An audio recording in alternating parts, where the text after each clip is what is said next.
Thank you very much, everyone. Welcome back from the coffee break. We're going to talk about free-to-air broadcasting, FTA for short, its role in the streaming landscape, which I guess in Europe we're very familiar with our sort of public broadcasters, leading commercial players, many of them entering the streaming space themselves and competing alongside the likes of Netflix and Disney and Discovery Plus and everybody else.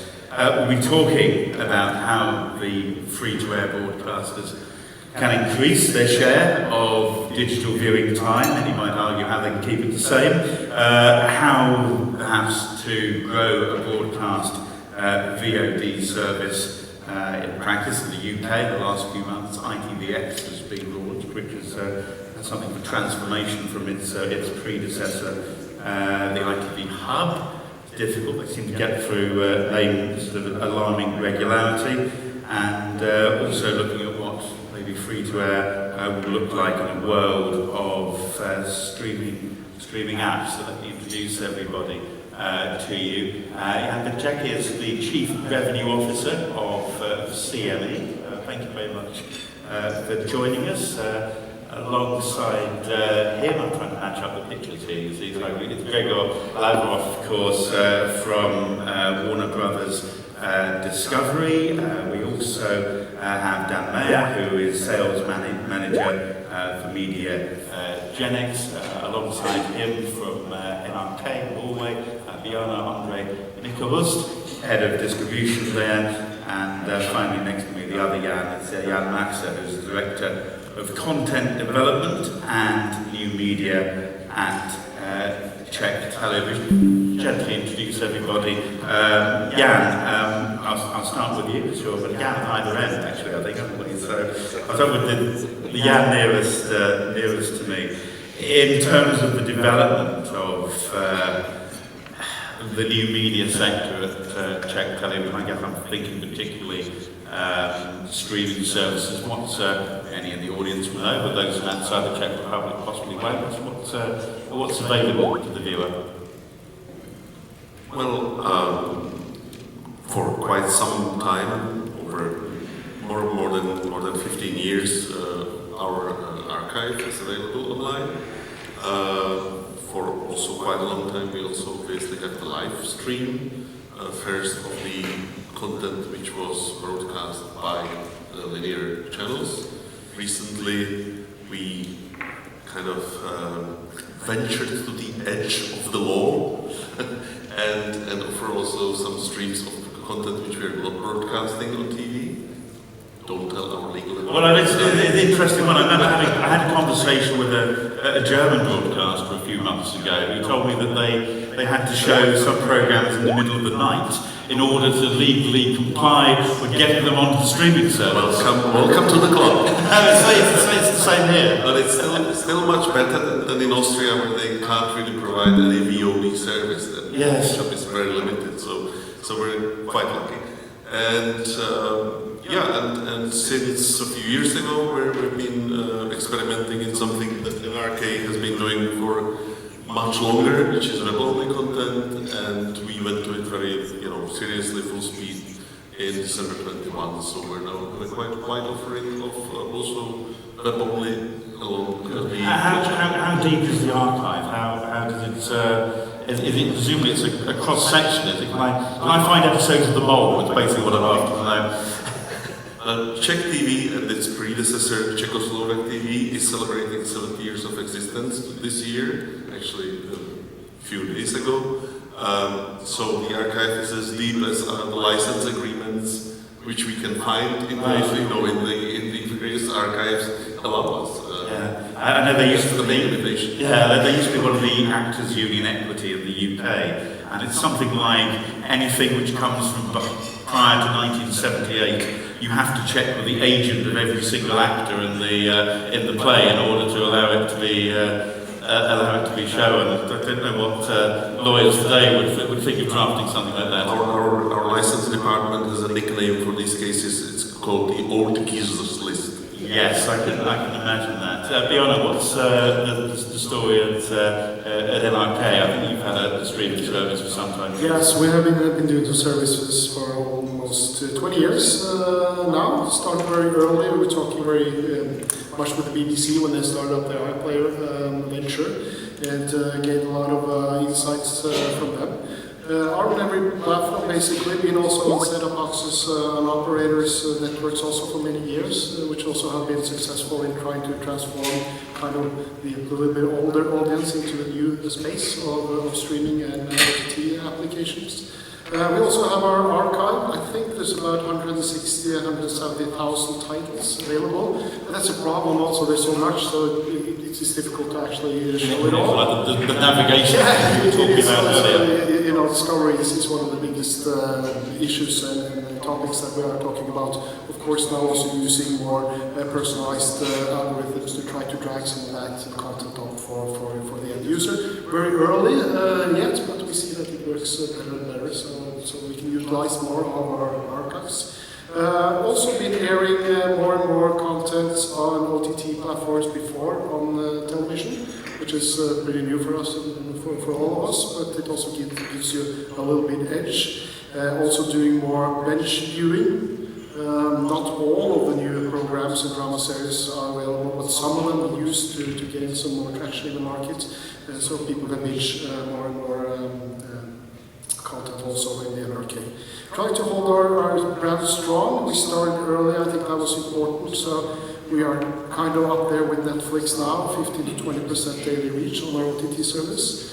Also trying to use, I don't know, but I think some of the other broadcasts also do radio and other kind of services, also trying to see how we can use those platforms to also gain some more audience and some more traction into our streaming services.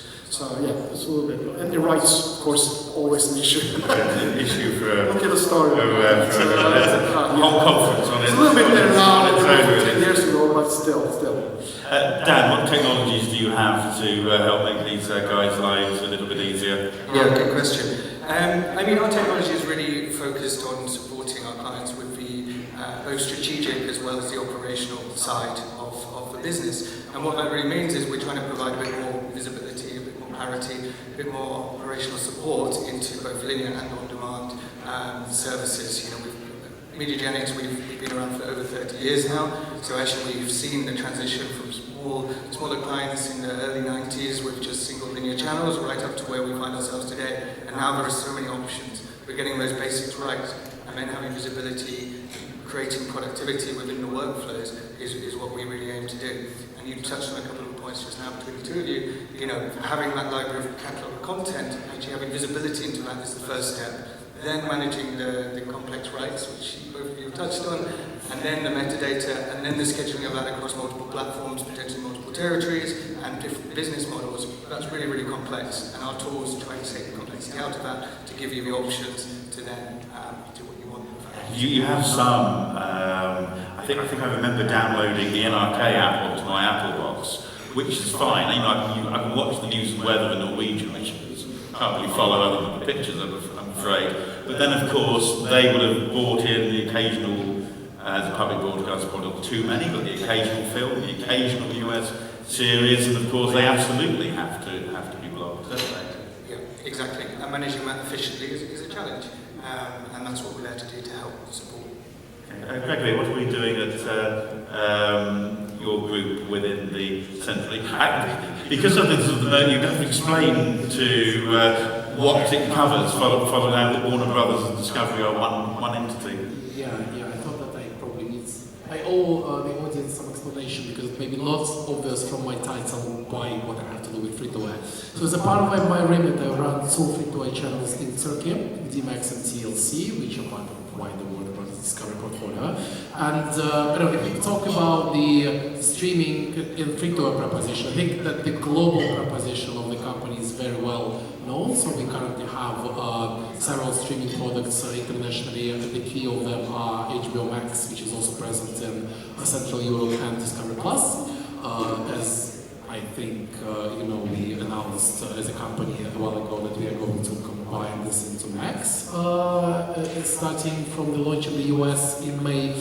But speaking about Turkey, because that's where we have the free-to-air that I'm involved in, I think that Turkey is a great example of a market, a great example for us, where we have what we call the entire ecosystem, because we have free-to-air proposition with DMAX and CLC, as well as Cartoon Network, which is also free-to-air in Turkey. We of course have the strong pay TV proposition.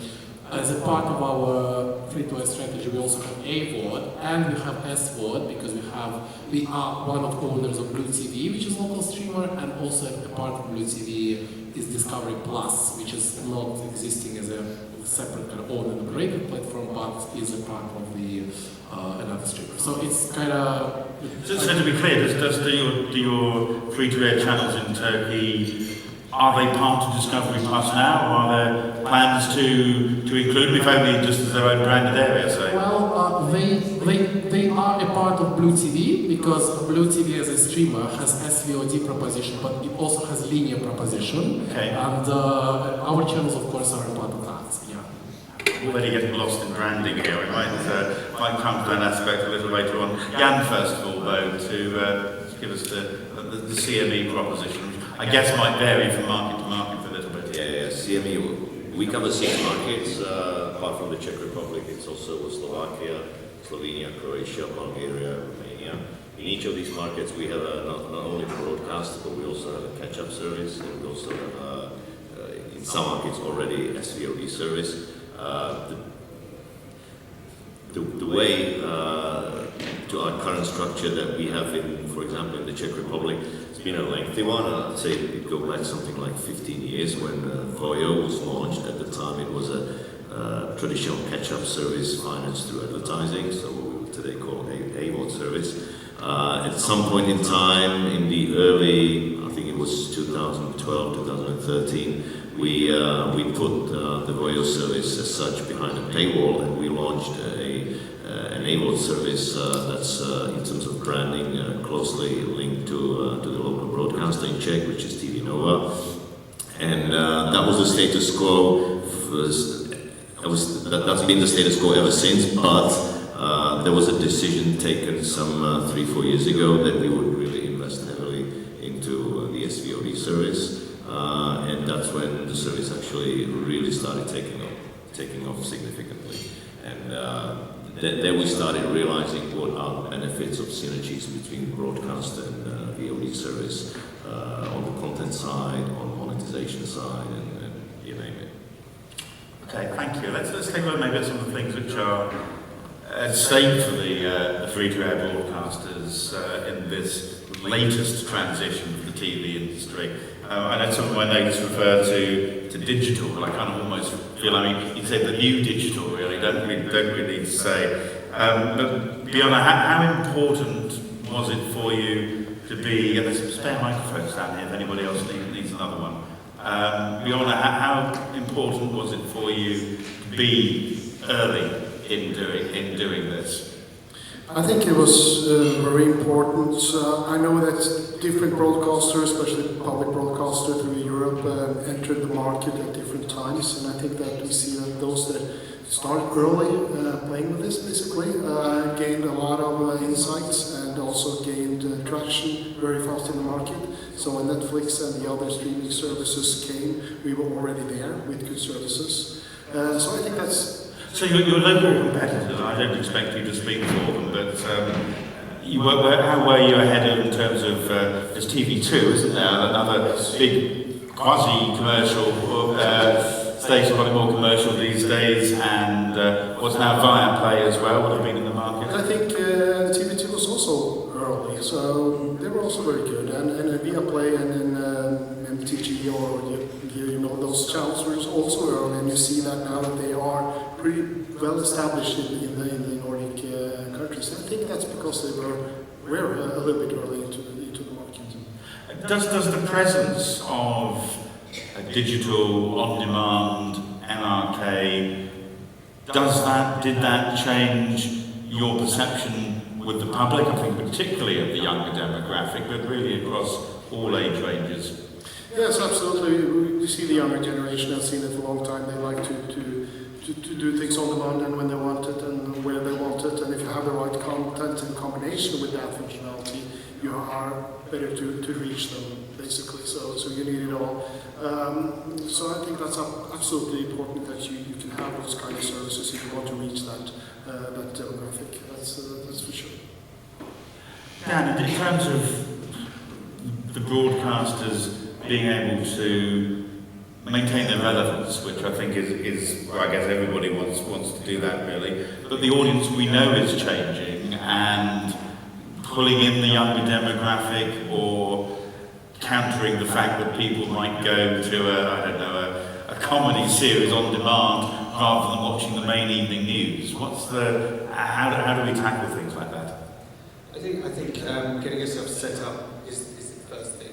I think it's great that like and others have been doing this for a long time and are very well established, but it doesn't matter if you haven't really. You need to be ready to take that step, whichever step it is, first step, third step, fifth step, but just be ready to be a bit more flexible in your offering, and that's going to be the key thing for the future success. As you said, the audiences are changing. There's a younger audience coming through who expect to be able to find content easily, and you as a broadcaster need to be able to surface that content, schedule it, manage it, and distribute it really, really efficiently across different business models, and getting yourself set up for that success is key. It doesn't matter where you are, but getting on that journey is the key point. Yeah, what's your experience at CME with the younger demographic? Is it something that you do within the linear environment, or maybe now you cater for them more so on demand than in other places? Absolutely, what we're seeing is that even the younger targets, they do consume content, and they consume content, video content, at an increasing level, and it's primarily about giving them what they want, and that would then differ, as we call it, the windowing strategy, when we serve them that content on a particular screen. So, you mentioned a comedy series. Yes, that's a typical example of content that would fly very well on a SWOT with younger targets. It's just I guess the usual tricks of letting out episodes of the series a little bit early for those viewers. Absolutely, and plus now we produce a lot of content that's solely dedicated to the SVOD service. So that's also a testing ground for us, but how to get the young eyeballs to the screens to watch our content, and it does not necessarily need to be on linear. That's interesting. I guess it's a traditional TV trick, particularly on broadcasters who have more than one channel. You start something off on channel 2, and then it ends up on channel 1 because of its success. You're not seeing that with VOD. It's almost the reverse, isn't it? Something is popular on channel 1, and so you release all the episodes in one go on the streaming service. Well, that's one learning that we would never advise anybody to do, because one of the things that sets your SVOD service apart from especially the multinationals is that you're managing to feed them on a continuing basis with new content. So releasing one season at once, they're just going to binge watch it in a few days, and that's it. But I am that person, by the way. So. You need a frequency, create the habit of frequency watching new content, and for that you need to communicate to them on an ongoing basis. You basically need to make sure that the viewers have an idea in their mind that there is always something new on that service every day. I remember, I think it was when Disney Plus first launched, and people were surprised that they were letting episodes out weekly of some of their top content. It's what everybody else has done, as you say, for years. Gregory, in Turkey, it's an area which I guess by being Turkey, it has its very Turkish production sector, and I guess that feeds into to what you're doing there as well. Well, I think that, yes. I think that's in general one interesting thing about Turkey is the population of Turkey is in general younger than kind of average European, I think. So our audience is also interestingly younger when we compare, for example, to other free-to-air channels in Warner Brothers Discovery portfolio in Europe, which is to the point of reaching out the younger audience. I think that kind of naturally reaching younger audience. Well, I was going to say, does that make things harder for you?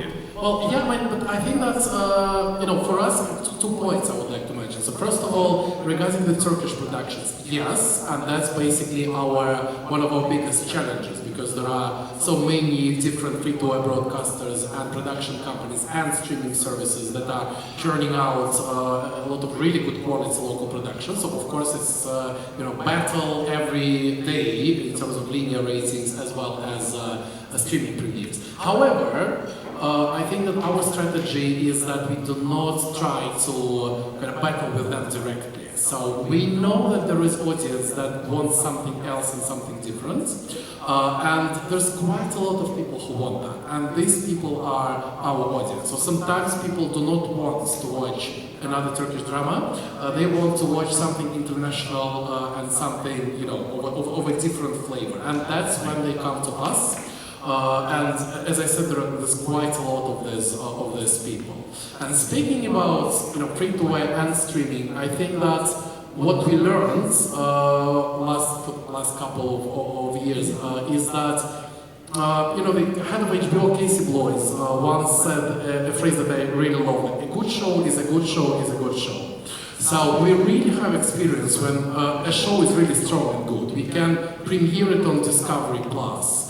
Then it moves to our pay proposition. Then it moves to our free-to-air channel. Then it moves to our AVOD proposition, even on YouTube, on our YouTube channel. And it finds its audience everywhere. So it can be successful on each platform that we put it on. So which means for us that the secret is just you need to produce good content and it's going to work. As easy as that. That's interesting. I know that in the States a few days ago it was announced that ABC, which of course Disney owned, and they'd tried to put Dancing with the Stars on Disney Plus only and take it away from the network, and they moved it back, which is. I think it's what's happening right now, right? So I think that we've been in a period when the industry in a whole was in love with streaming model.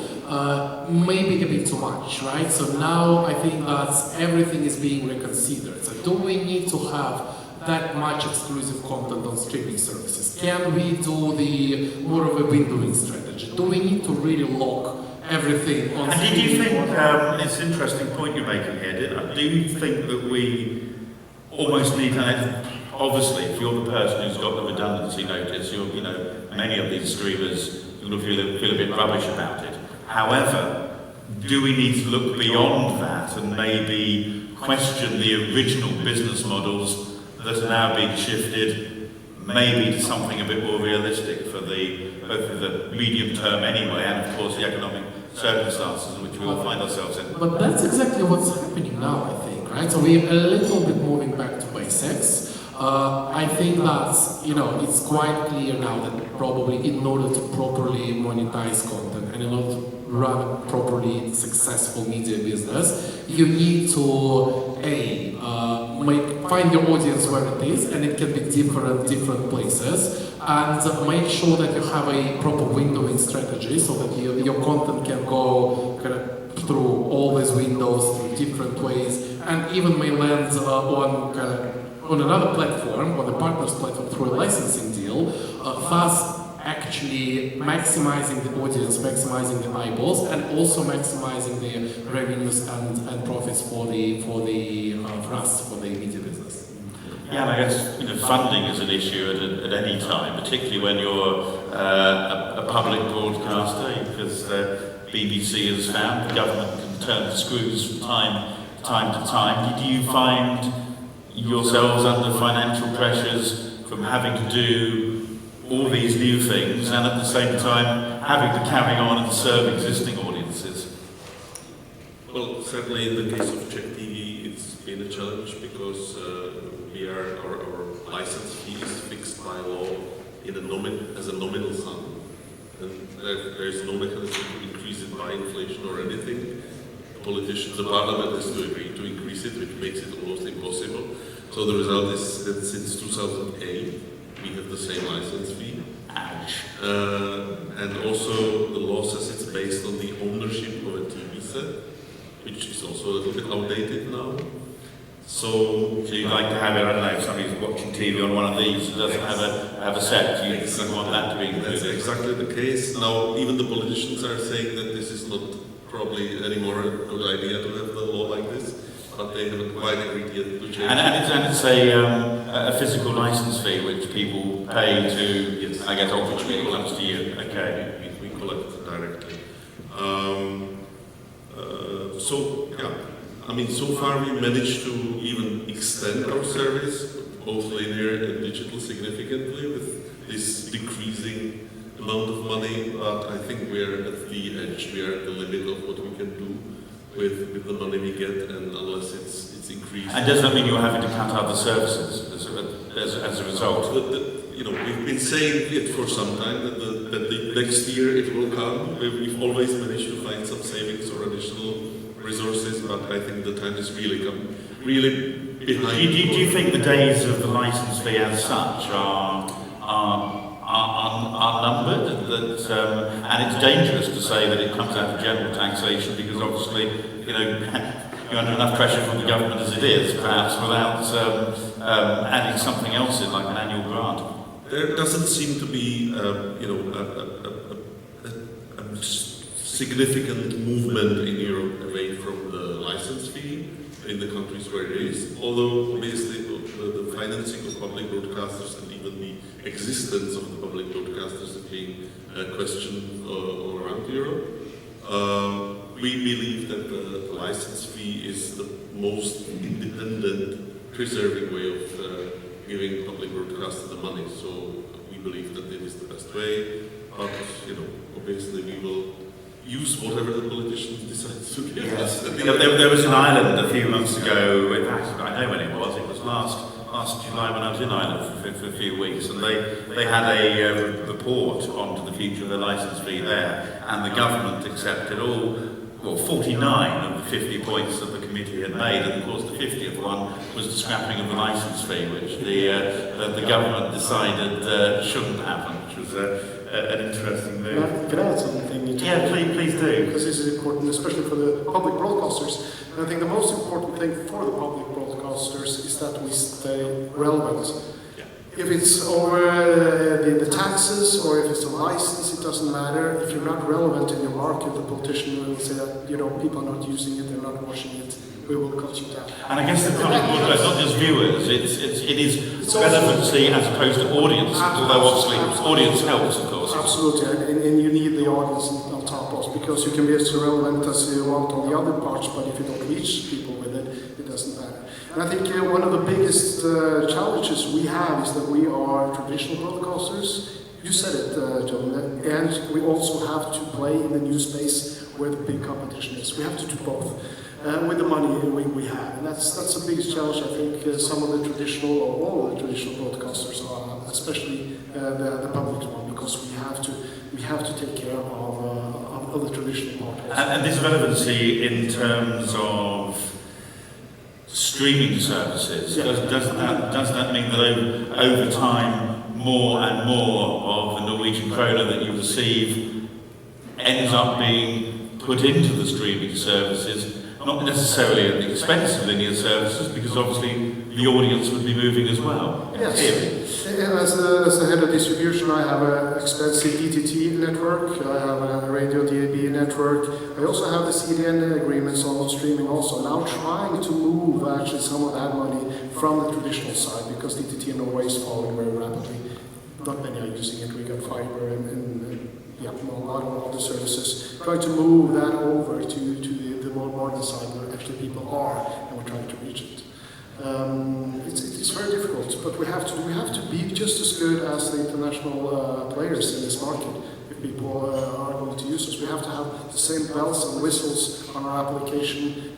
Start or the next episode, jump over this and all that. We have to have all that, and it's costly. It is, but that's what we are competing against, basically. Yeah, and you're starting to see perhaps some differences in the kind of content that is watched anyway on an on-demand service as opposed to a regular linear transmission. I think I mean generally rather we know that people watch slightly different things on a mobile to what they will on the big screen. So within the big screen environment, are there differences? And you're thinking, oh, I should be putting my money there. You know, it's interesting. You know, once a household gets an SVOD service after a certain period of time, they learn how to use it and how to optimize it among themselves within the family. And we learn from them what to put on which kind of screen, which type of service, and what type of day even in the case of linear. And it clearly shows that after 1 or 2 years, the household starts to individualize the way they use their content. So they go on a journey, basically. They go a learning journey, and we follow up on that learning journey for ourselves, how we allocate content, where we allocate it. Yeah. So, you know, the type of content, it's clear. We will know very soon after they've started to, you know, get on their own learning journey, what to put on the SVOD service, what not to bother them with on the SVOD service. You know, whether it's a, you know, series or movies that they would most likely consume on this VOD service, or whether it's a very young focused reality show, possibly also on a SVOD service, or whether it's something more traditional, you know, like Crime or, you know, Dancing with the Stars perhaps, or similar kind of show like that.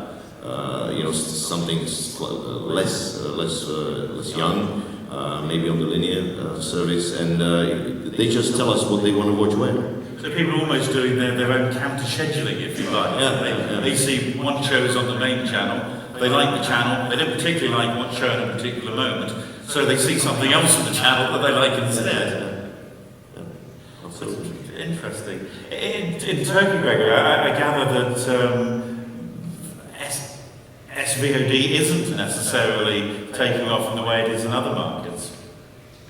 Well, it is. Well, it depends on the definition of taking off, right? So of course it is growing. I think that we do not see kind of.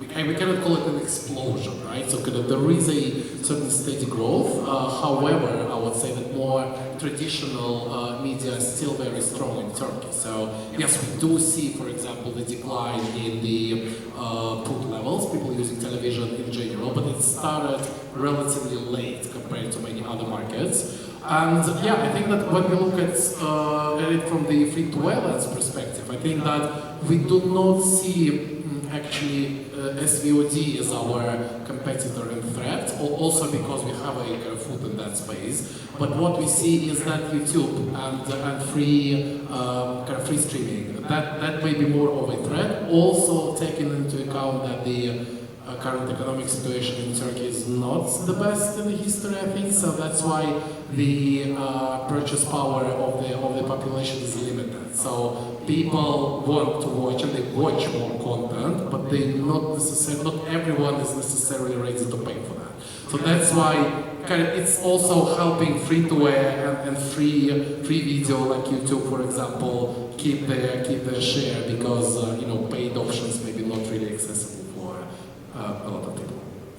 If you look at broadcaster VOD just a little bit, Dan, if I guess if any broadcaster is also launching a VOD service, they'll wanting to have the same values as the main channel, I guess, in terms of public broadcasters and frankly commercial national broadcasters. They want to be seen as reliable, part of the family, and all those things. How do they replicate that, if you like, technically? I think going back to it, you know, the end viewer cares about the brand they're watching, and they want to click play and they want it to start. They don't mind if it's an AVOD service, an SVOD service, a TVOD service, whatever it is. There's only us not using those differentiations anyway, isn't it? Exactly. So I think a lot of the initial conversations we have, you know, there's a lot of ambition to launch these new services and have that aligned to their brand, as you say. But there's a bit of hesitation there because budgets are tight, as you mentioned earlier, and also there's still not quite sure how to do that. So a lot of the initial conversations we have is say, okay, well, let's set you up for that success, and then you can have that flexibility in launching, is it an AVOD, SVOD service, whichever you're looking for, and then potentially a fast service, and so on. but actually if you get your technology right in the back end, then you can have a lot more cost efficiencies in the future. So there's a lot of thinking ahead then, by the sounds of things. And was this thinking ahead happening 4 or 5 years ago when people didn't know what was It goes back to that journey we were talking about earlier. It doesn't matter where you are on that journey, it's just starting that journey. I was in a meeting in Sweden a few weeks ago, and I was having a conversation, and they said our technology is fine for the past and it's fine for now, but we need it to be fine for the future and the long-term future, and that's really what we're helping that particular company with. What do you see, Jan? What do you see as the main challenges in moving to a broadcaster VOD services? What were the surprises, shall we say, that you had as you started to get things up and running? Well, I think one of the things we discovered soon is what the other Jan already mentioned, that it is very hard and expensive and time-consuming to keep people returning to the platform.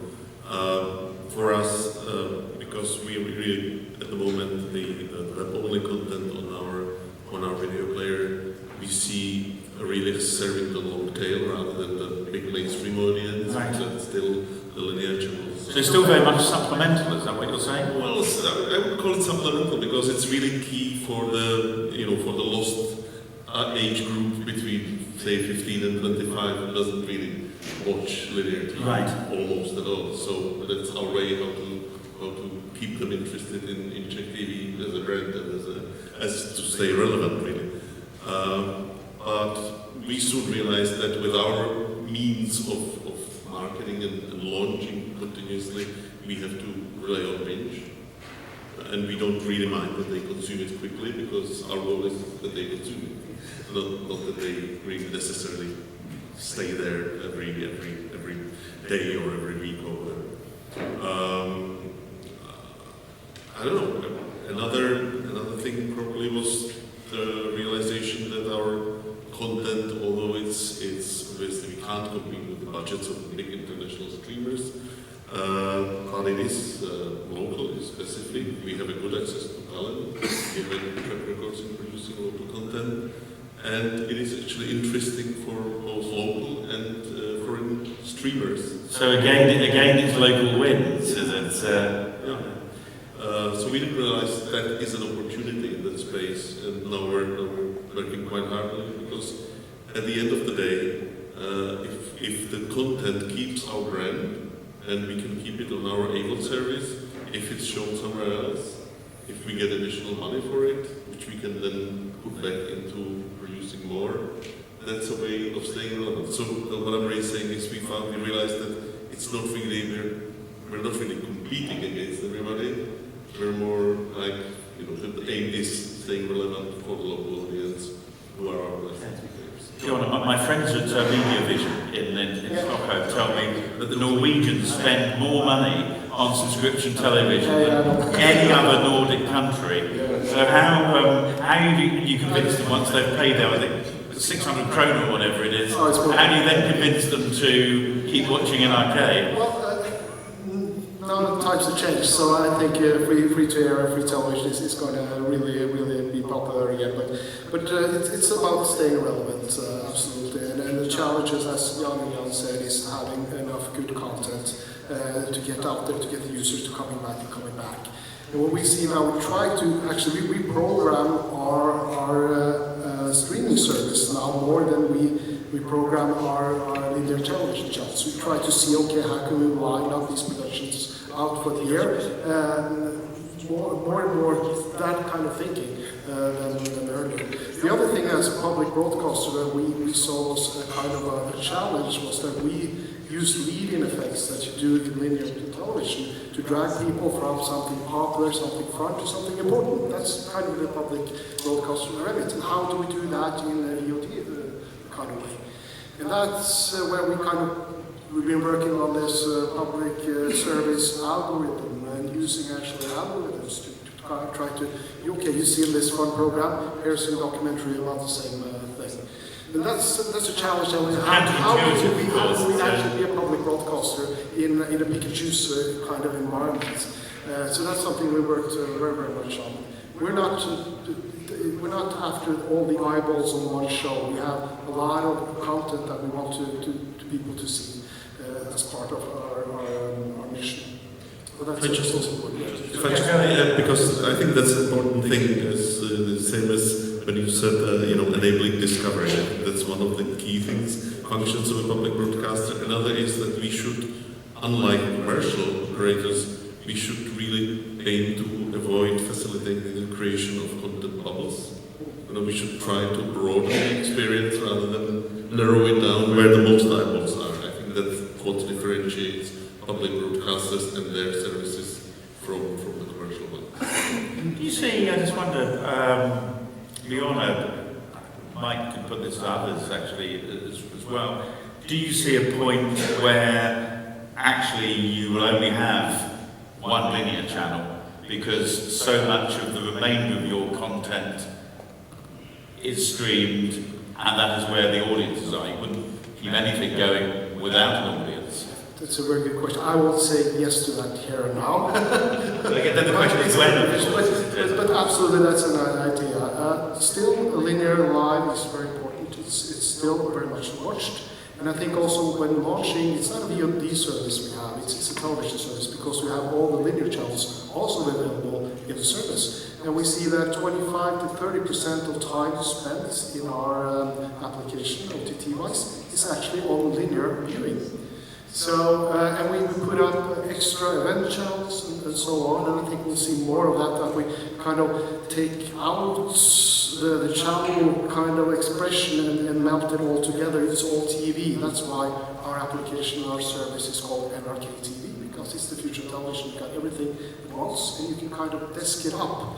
Even if it's live, it can be a part of the offering, basically, together with VOD content and so on.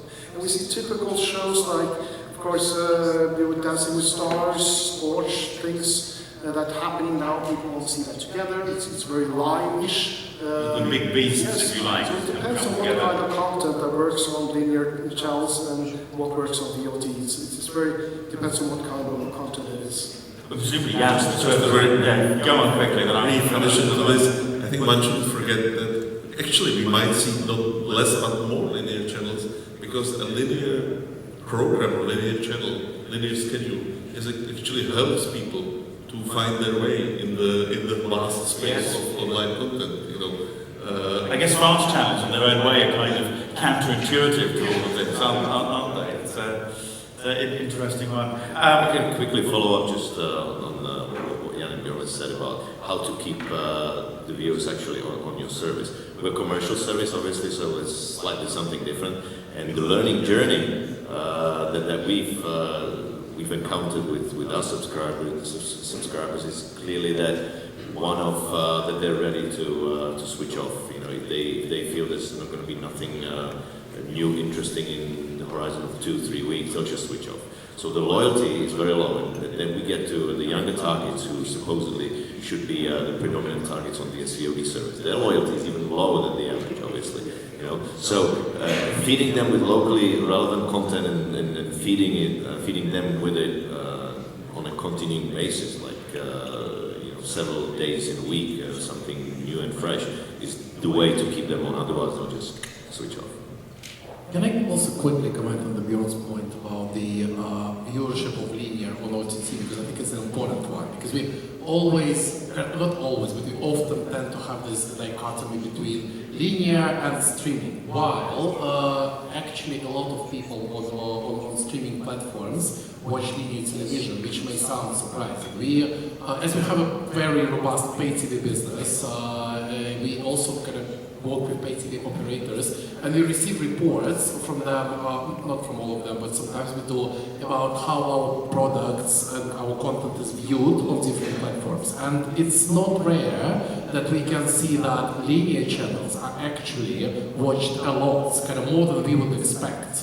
On OTT, on partners' OTT platforms, even though, for example, the same content may be also there as a part of VOD proposition.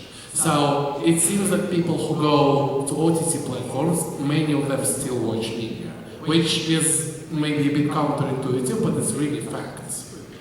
And also, they use the linear schedule to look for content in the VOD space. You know, when we launched our new player, for some time there was a disconnection between the TV program and the player, and we get very angry responses from people because they just want to, watch something which somebody tells them it was a great show, it was last Tuesday at 8 o'clock, and they want to search for it like this, not buy anything else. A few years ago, there was the concept, wasn't it, the backwards EPG, where you would go back in time and find a show that way, which I guess is almost a formalised version of what. Now we can get a forward EPG also. You can get the next episode if you like. Well, with live events, forward EPG is still a job. You can see if Andy Murray's winning at Wimbledon, not that likely to happen. The EC1 schedule gradually shifting through the evening.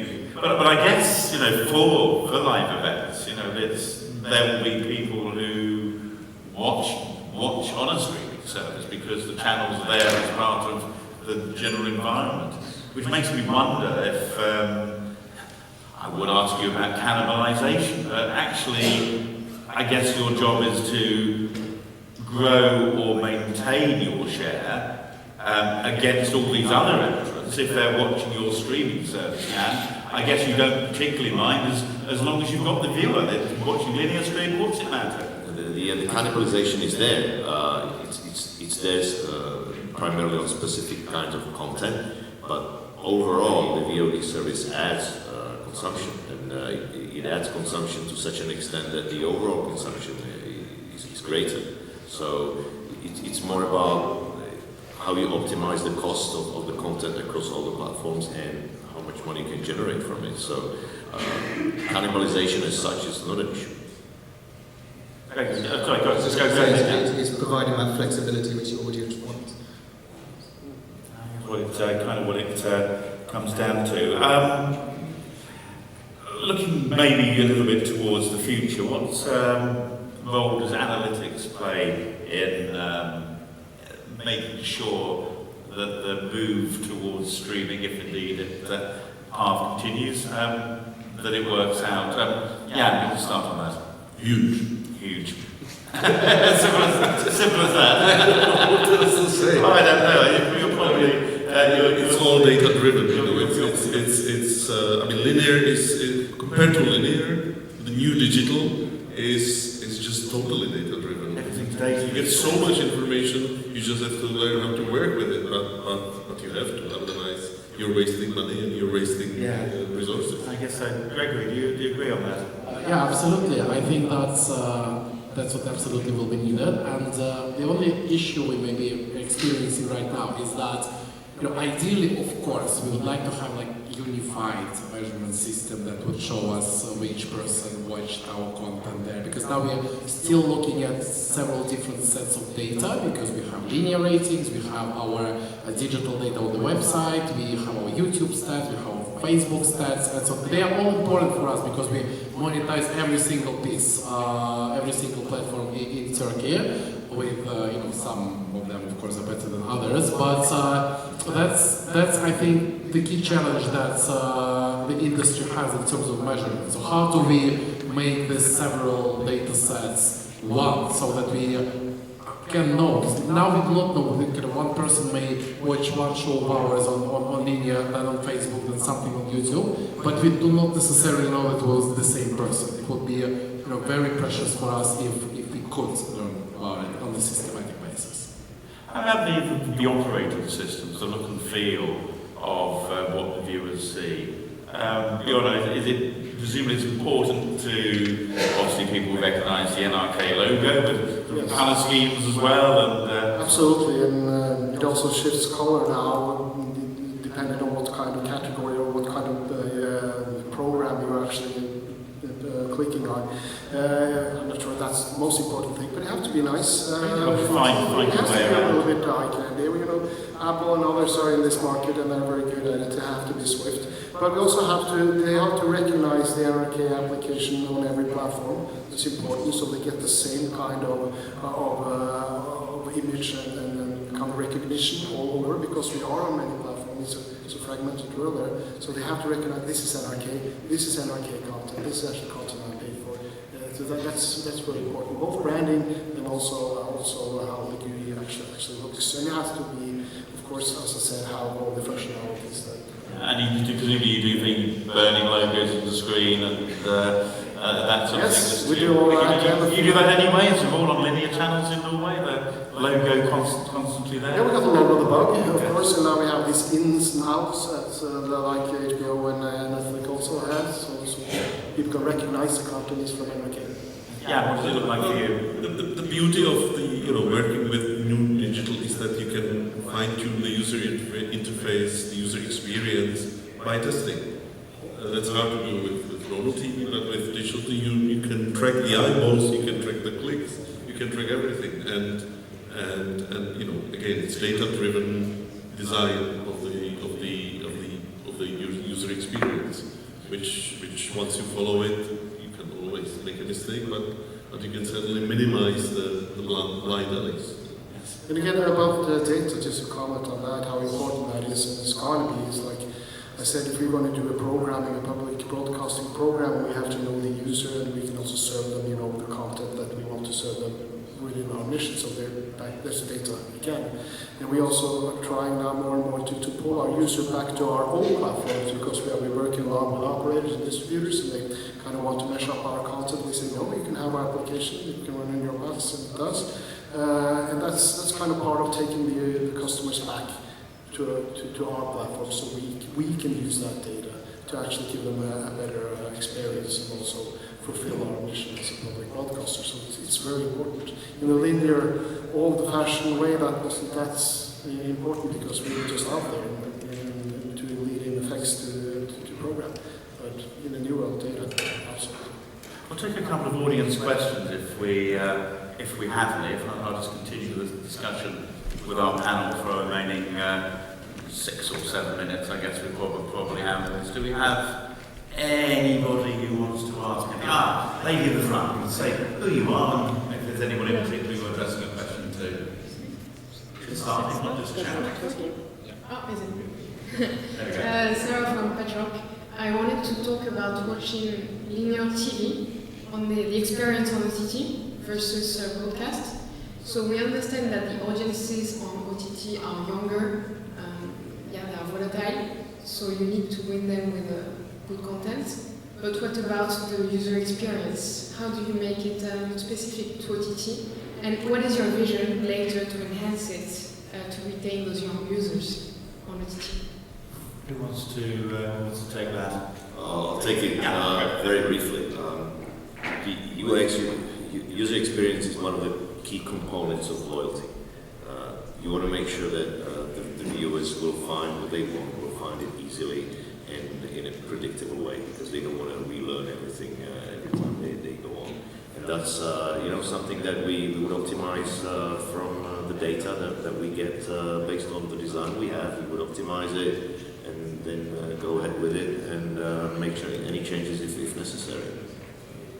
I can add to that. I think that conceptually, the UX can be considered as an extension of a lot of linear practice into more dimensions. So I will explain. So what is a linear channel, linear TV channel? It's actually a set of clips, a set of video pieces, right? But built in a way that would allow people to navigate, to know what they watch, when they watch it, and explain them what is when, and of course show the content itself. It's the same essentially on OTT services, just it's not linear, it just has more dimensions. But UX is essentially the same as scheduling and media planning and presentation on the linear channels. Just conceptually the same. Of course it's different techniques, different platforms, more opportunities, but conceptually it's again the power of linear television is in curation, so I believe that the power of OTT very much is also in curation, which is UX. Also, it's about the choice of the right platform for the right content, because some content may, work much better in linear, some content may actually work only on social media and, not very well in your own digital platform and be totally irrelevant in linear. So So it really is also important. I was just going to say, that's something we're seeing more and more, using that data in a wise way and then making those scheduling decisions based on that data. Does this particular episode or series go just on my AVOD service, or does it go on a fast channel? And then automating that in the future as well is what we see happening. And especially for the younger generation, we have done some concept that won't work on linear channel. They only work on demand together with social media. Scum was one of those that really works, and it doesn't work on linear. In some formats actually only work on OTT platform or other platforms, especially for the younger generation. Okay, thank The you. profiles are very important. As you have a service, remember you have to have profiles because there are many people in the family, and your father profile, or your man, or your husband, or your wife's profile doesn't match your younger one's profile and what they are wanting to see. So that's important to remember that also. Okay, may I have time for one more question, gentlemen? Yes, I recognise him. Get the microphone across to you. Thank you. Sorry, this is just a question for Jan Maxa,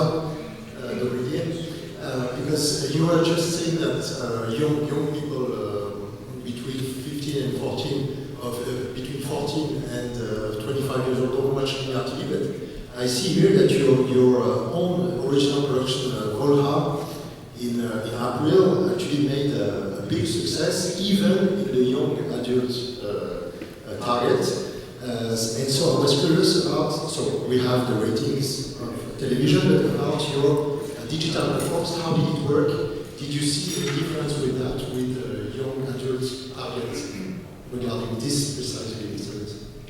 Well, I really can't answer the question specifically about this particular show because I don't have the numbers in front of me. I can answer by email if you're really interested. But in general, we do see a younger profile obviously in the catch-up and the VOD service than the linear. We also, that's one of the beauties of what things you can measure. We can also measure which show brings how many new devices. People who were not previously watching Czech TV's video player. So which show brings new eyeballs, which is very... You spotted if for sake of argument, a new iPhone is released or something like that, presumably. You can see all of a sudden, a few of the older ones reduce and to be replaced by the new model. But going back to your question, if you're specifically interested in that show, I would have to come back to you with exact data. I don't really know it. What we see is that young people also watch linear. They really do watch linear, especially shows, sports, and many of the same things that we watch linear also. But they don't watch traditional kind of linear, not on satellite or cable, but they watch it OTT-wise, basically. That's what we see. We see a lot of younger people watching our linear shows, OTT, than we do in traditional kind of distribution. So there's something there that you have to keep I guess you guys probably do some things similar to this. Sometimes short clips, just one act from something like insert country here, has got talent or pop idol or whatever, and it gets a younger audience through just being clipped up the whole show and it's blown up almost.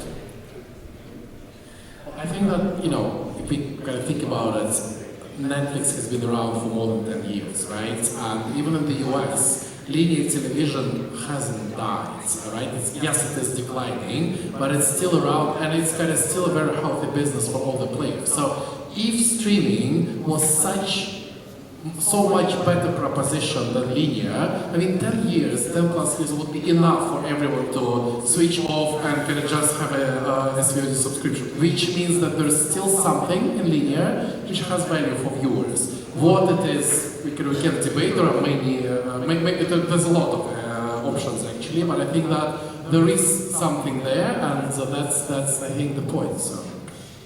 Well, hopefully that will all include your commercial and public channels and technology as well, of course. So wrap this particular session up, but I've been told I've got 2 minutes left. Ask a 2 minute worth of question if you like. Okay, quick answer from everybody, in which case, what do you do to increase the amount of viewing to your on-demand platform, quick answers from everybody. Well, make it richer in functionality and, bring new content. I mean, that's that's it really. Yeah, still back to the content, good content is expensive, but you have to have good content and local content.